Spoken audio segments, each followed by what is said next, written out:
Hi team, welcome to my session on Coffee with Prabh, and today we're going to discuss about GRC interview questions, scenario based problem statements. This time I'm not something discussing a particular topic based interview questions, but this is more like a problem statement which is asked in a interview jobs. So I thought let me make a video on that. So this is part of a 2 series. In part 1 we're going to discuss 5 questions which is mapped with a problem statement which is frequently asked in a GRC jobs. And based on the particular feedback and all that, I'm planning to release the part 2. My name is Prabh Nair, and for more information you can check my LinkedIn profile. And if you're new to the channel, do subscribe to my YouTube channel and click on the bell icon to make sure you should not miss the future videos on a similar topic. So without wasting a time, let's start with the first part. Thank you. So first interview question. Your organization now has a new regulatory requirement. So what measure would you take to ensure, or what measure to take to ensure to your organization compliance with that? The reason why they ask this kind of a question, they want to know whether the person is familiar with the new privacy regulations or other regulations, and how comfortable the person he is or she is to align the organization with the new regulations and all that. And it basically tests their knowledge, they test their skills, and they test their experience. So how you need to answer that is, first part is understand the requirement. So you can say like that, I definitely understand your requirement. Okay, the new regulatory requirement come into the picture. So first thing is I'm going to understand the requirement. So I will do the thoroughly study of new regulatory requirement, which including the scope, applicability, specific compliance obligations. So I should have a, by this I can gain a clear understanding of how it impact your organization's operations, process and system. So that is basically the first part, which is called understand the requirement. Second is then I will see what is the current state. Okay, suppose I want to comply with GDPR. Okay, I understood I need to comply with GDPR. That is basically in a stage 1. And the second thing, how much we are currently ready for GDPR. So that is something I have to do. Instead of starting from 0, okay, we will basically do what we have and what we need to implement. If you add this point in your interview job, it can be the turning point of your job interview call, because you're not spending you're not spending a money to start from 0. So that can help and save cost for the company. So you have to evaluate your organization existing policies, procedures, controls, and practice, so that we can able to identify any gaps or area that need improvement. By this we can able to comply with the new requirement. And this assessment may involve conducting a gap assessment or compliance risk assessment and all that. Third step, what I'm going to do is I'm going to develop the compliance plan. So based on the assessment or based on a gap assessment, I'm going to create a compliance plan. In some companies, it is called as a compliance framework. Okay, because we can have a one framework for all the compliance controls. Example, I want to cover the GDPR. Example, like I want to comply with GDPR. I want to comply with PIPDA. I want to comply with GLBA. I want to comply with SOX. So we will first pen down all the controls, what they have, and then I will see what are the unique controls and what are the common controls. Example, like some 5 or 4 unique controls we found in GDPR. 4 controls I discovered in PIPDA, 4 controls I found in GLBA, and 4 controls I found in SOX. So apart from that, rest of the controls are very common. So this is how I'm going to create a complete compliance framework, which is also called as a compliance plan. So based on assessment, we will create a compliance plan, which outline the specific actions, timeline, responsible parties for implementing the necessary changes. And this plan should address both short-term and long-term compliance objective. See, any kind of a compliance you're introducing, any kind of a control you're introducing, make sure it should be backed and supported by the policy, because policy is the, I will create a policy next, because policy is the foundation for any governance. So we have to review and update the existing policies, procedures, internal controls, so we can align them with the new regulatory requirement. Let me give example. In my previous company, okay, we had a data privacy regulation, and we need to create data privacy policy, and we have created that. And now after amendment of new PIPDA and all that, we need to just update the existing policy. So by using this kind of a statement about your experience and all that, that build the confidence. So update the policies based on new regulatory requirement. We need to ensure that they clearly articulate the steps and measure to required for the compliance. Now, next part is basically once the policy created, once the strategy created, communicate and trained. So communication, or communicate the new requirement to all the relevant stakeholders within the organization is another important thing we have to do, which includes my employee, management, other key individuals who are directly or indirectly affected by the regulatory change. Along with that, we need to conduct the training sessions, workshop to educate employees on their roles and responsibility so they can be able to comply with the regulatory requirement. Then after that, I will going to implement those controls. I will establish or enhance the internal controls and monitoring mechanism to ensure ongoing compliance with regulatory requirement. This may involve implementing automated systems, conducting a periodic review, assigning a responsibility to a specific individual or team for monitoring the compliance. Then we do the audit just to make sure whether controls are working effectively. This is I will get it done from someone else. And then I will going to maintain the documentations. Okay, we keep the detailed record of all the compliance effort, including documentation of policy updates, training sessions, audit findings, remedial actions taken. So these documentations serve as evidence of your organizational commitment to compliance. And last, stay updated. So it means continuously monitor any updates or changes to regulatory requirement, adjust your compliance effort accordingly. Okay, we can stay informed about the industry best practices, emerging trends, regulatory guidance to ensure we are ongoing compliance with the functions and all that. So that is how we can do that. So in a high level, we can say, suppose I got an interview question. They say they want to comply with GDPR. So I will first understand the GDPR requirement. I will then understand what is the type of data I'm holding, how much type of data need to be complied with GDPR. Based on that, I'm doing the current state assessment to identify how many new policies, procedure I need to create. Can I update my existing policy? Based on that, identify 4-7 controls we need to introduce. The rest of the controls is already there. Based on that, I'm going to update the policy. Like example, in India data protection bill, they say in 6 hours or 7 hours, you need to report the breach. GDPR on the other side, they're talking about 72 hours. So according to that, I'm going to update the policy. Same statement I'm going to communicate. Based on that, I will implement the controls, pseudonymizations, encryptions and all that. Then according to GDPR, we have a PIA, we have to maintain DPIA, privacy inventory applications and all that. So that is part of a documentation. And I will introduce also KPI, KRI, by which I can able to track and ensure the compliance with the new regulatory requirement.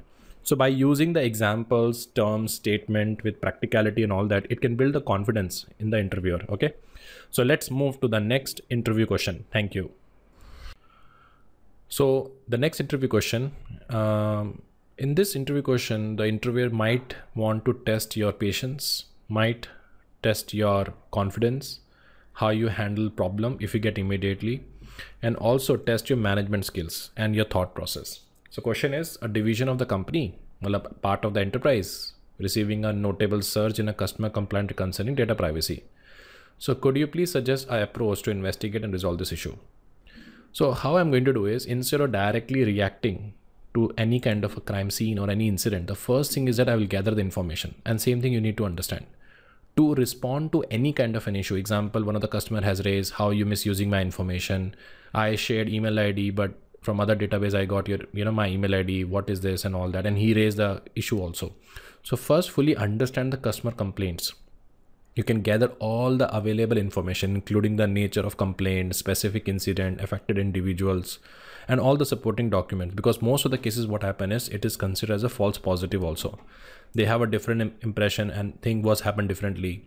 So then consult with the relevant parties, business unit management, IT department, legal counsel, data protection officer. So by this you can gain a comprehensive understanding of the situation. The second part is called assess the regulatory compliance. Okay, so when addressing a customer complaint, it is very important to review all the applicable data privacy regulations and law to ensure compliance. And by doing this activity, you can able to identify all the potential violations or area of non-compliance, and you also know how to take an appropriate action to address them. One thing you need to understand, this is a very, very important step, because by this you can able to maintain the trust of your customer and also protecting their personal information. The third thing is called as a gap assessment. So to improve the customer satisfaction, it is very important to evaluate the organization data privacy practice. Now, every time customer is raising this issue, my email ID is getting disclosed and all that. So let's do the gap assessment. Let's first understand, is there any weakness in your infrastructure, any vulnerability you have in the infrastructure? Is the control is not comply according to GDPR or PIPDA? So conduct the gap assessment. Okay. And check what is the current, how the current data privacy practice, policy, procedures in comparison to the regulatory requirement. So by identifying any gap or weakness or area that need improvement, it can be pinpoint. Then you also need to review the incident response plan. It's very, very important. I have seen a lot of people do this mistake. Okay, so please review the company incident response plan with the focus on its ability to handle the data privacy incidents. We need to identify any deficiencies or area that basically require the improvement to ensure the prompt and adequate response to the customer's complaint. Because here we can see lot of people basically send the request. Lot of people has raised the request. Is it clear? So we need to identify that. Then we need to identify the root cause. So to address the customer complaint, it is very important to investigate the root cause. And this can be done by reviewing the data handling process, access control, data security measures, consent management, data breach incident. So the investigation goal is to determine if any internal practice, system or employee action have been contribute to this complaint or not. So that is the most important thing. Then we need to implement the corrective action to fix any issue and ensure the compliance. We need to take the corrective actions. Corrective action is basically that temporary to permanent. Example, like user has reported his information was breached multiple times and we have identified there was a weak control. We have implemented the control that is part of my corrective action. And this could mean making the changes to the policies, controls, procedures, improving a training program, because we also got to know some employees intentionally sharing the information or unintentionally sharing the information. One of the user has clicked on one of the phishing link, and because of that, the entire database got hacked. So we understood that root cause, and based on that, what we did, we trained the people on that activity. We have implemented the DLP and all that, by which we can able to protect the data. Then we basically enhance the monitoring and reporting. So we understood very well this incident, this concern. So we have make sure, okay, we have a good monitoring mechanism to detect, and we can able to report any future data privacy incident or violation by introducing a KRI and all that. And along with that, we can also involve some kind of an activity like regular internal audit, security assessment, PIA. Okay, so it is very important to create a reporting mechanism to ensure timely identification, communication of the incident. That's something we have to do. And by doing this activity, we can ensure the corrective action is taken promptly and any potential risk are identified and addressed appropriately. The next most important thing we have to do is communicate with the customer. This is something which is missing in most of the companies. So I will recommend always create a one common communication plan. So we need to have a common methodology, or we can have a common procedure by which we need to communicate. There should not be a different message for different customer. Okay, so example, like we can able to create one communication plan that is very transparent and clear, and this plan should outline the steps taken to investigate the complaints, measures implemented to address the issue, and any remediation efforts. So additionally, it is crucial to keep the artifacts customer informed about the outcomes. Okay, then we talk about the investigations or any effort which is basically used to prevent the similar issue in the future. So that is basically part of the communication with the customer. Then we talk about train and educate employees. So it is very essential to give employee detailed training on the data privacy principle. Okay, it is very important to provide the compliance requirement, their obligations when they're handling the customer data. And this training should highlight the significance of protecting the privacy and the organization dedication to ensure the data security, because weakest link in the organization is people. No matter you have a great control in place, if employee click on one of the link, it can bring the organization in trouble. So most important thing, you need to train employees. And last, monitor and evaluate, where we continuously monitor and evaluate the effectiveness of the implemented measures. We regularly assess the number and nature of customer complaints so that we can ensure they are decreased over the time. We also conduct the internal audits and assessment to verify the compliance and identify area that require the further improvement. So by this particular practice, you can able to handle, and you can able to reduce the issues and complaint which is receiving from the customer. So by giving this kind of a statement with the references, or you amending your experience on that, you can build the confidence among the interviewer. Let's move to the next question. Thank you. Okay, so next interview question is, third-party vendor that provide critical service to your organization has experienced a security breach. How would you manage the risk associated with the incidents and ensure the vendor compliance with the security standard? This is something of question which is asked in those GRC job in which you need to do the risk assessment of the vendor, and it's a very common question. Now, before we go into answer this question, I want to explain you why it's very concern for you. Example, this is your customer. Customer is basically came to your bank and bank basically open his account. But problem is that they're using a third-party SaaS solutions in which they basically store the data. So for the bank, this is basically a vendor.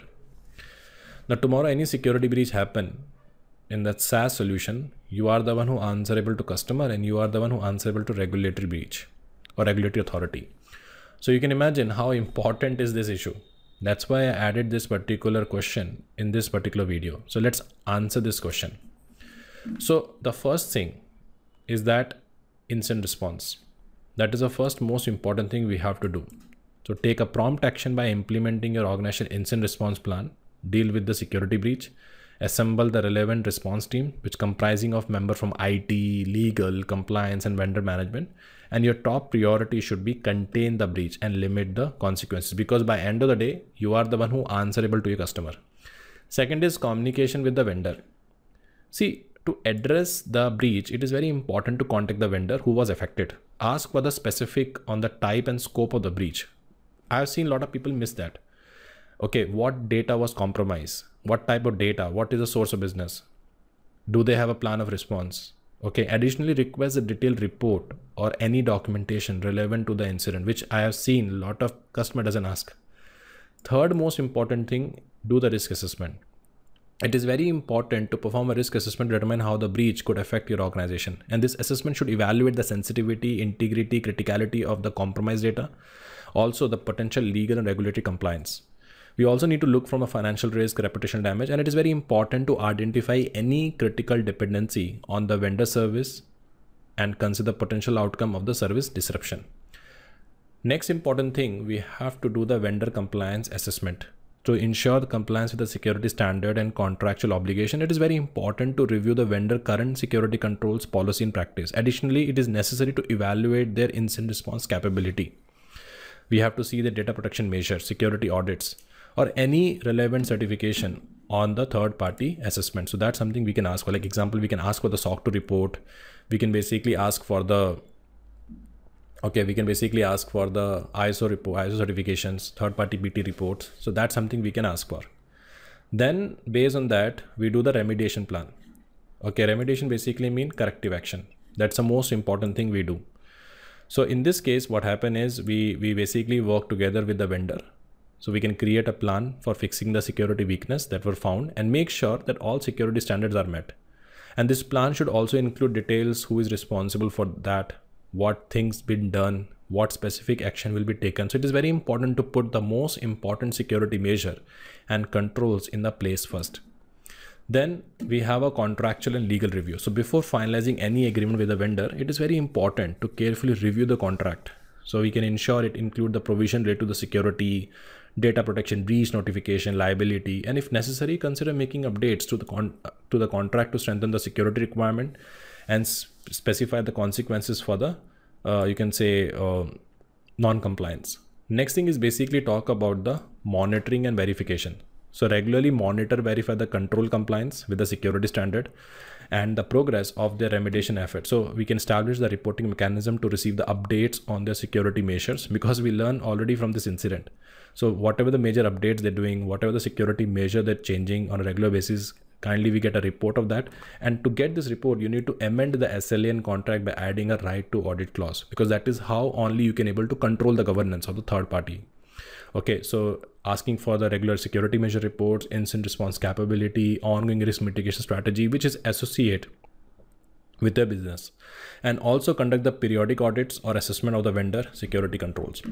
We also need to look for the contingency plan, because tomorrow if the services are unavailable, suppose the vendor has faced the ransomware attack, so how can we continue the business? So we need to make sure they have a contingency plan for that. So develop the contingency plan to mitigate the risk associated with the vendor services. We need to identify the alternatives, vendors or solution that can provide the critical service in case of service disruptions or termination of vendor relationship. We need to also establish the clear escalation procedure, okay, and communicate the channels to ensure the timely response to any future incident. So that is something is basically part of the requirement.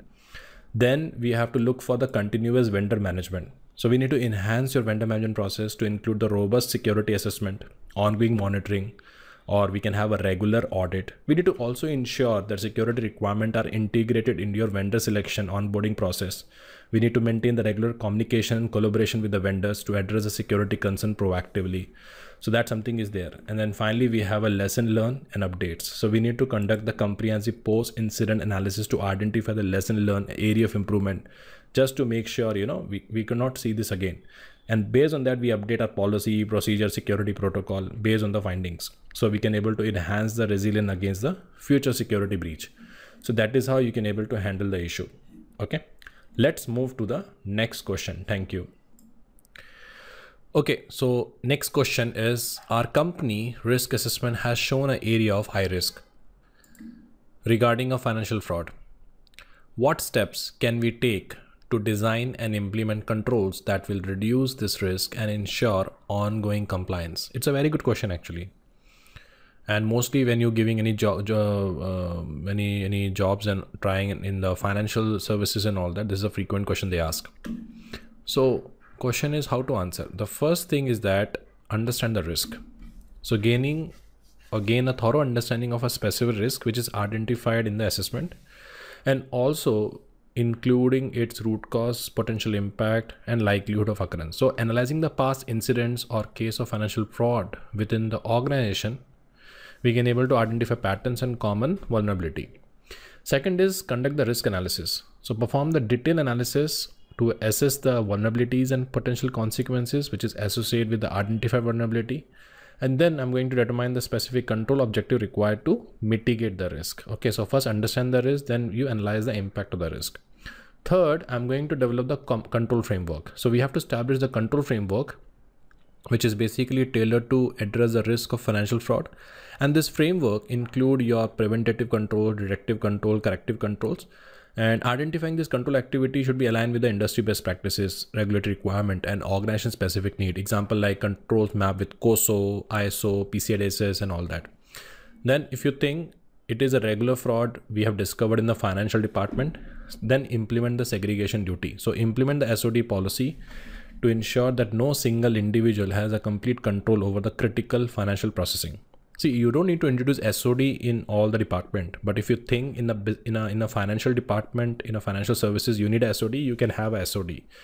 Okay, so we can assign responsibilities and authorities in a way that separation of the key duties such as authorization, custody, record keeping can be have. Then implement the authorization controls. So we need to strengthen the authorization control to ensure that only authorized individual can initiate or approve the transactions. And top of it, you can also introduce the mandatory vacation and job rotation, because there is a possibility even in the SOD to commit a fraud. Example, person 1. So we have a person 1, we have a person 2, and we have a person 3. So they can basically work together to commit a fraud. So we have to introduce on top of it as a compensatory control, which is called mandatory vacation and job rotation. Mandatory vacation, what happens is person 2 or person 1 will be away from a process for a time being and someone else will take over the department so they can review. Or we can have a job rotation policy where we can set the criteria that after 3 months a person has to move from one position to other position, it depending upon the budget of the company.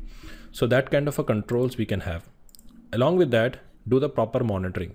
So we can implement the robust monitoring mechanism to detect the frauds. We can establish the regular reporting mechanism to capture the suspicious activity, unusual patterns, or deviation from established financial controls. We can also implement some kind of a fraud prevention measures. So when I say implementing a fraud prevention measure, we can develop and implement a specific fraud prevention measure based on the identified risk. We can include the employee training program on fraud awareness. We can have anti-fraud policies. We can have procedures. We can have anonymous reporting channels where anonymously any can report the issues and provide the proactive fraud detection techniques. After that, also we can basically do the internal audits. We can implement the technological controls, because internal audit is done by the internal auditor who directly report to the board. So by this way we have a visibility. We can implement some technology controls like data analytics tools, fraud detection softwares, continuous monitoring systems, anomalies, and then finally we can provide the training and awareness to the people. So we can develop comprehensive training awareness program to educate employees about the financial fraud risk, control procedures, and their roles in the fraud preventions. We can also foster the culture of ethics, integrity, and transparency throughout the organization. That's something we can do. On regular basis, we have to make sure the current process and control are working effectively. So we have to do the continuous risk assessment. Okay, so by doing a continuous monitor and reassess the risk landscape related to the financial fraud, we get a visibility, stay updated on emerging fraud trends, changes in the regulations, industry best practices, and you can adjust the control accordingly. Along with that, we can also do the compliance monitoring and reporting. So compliance monitoring and reporting is basically the another important thing we have to do.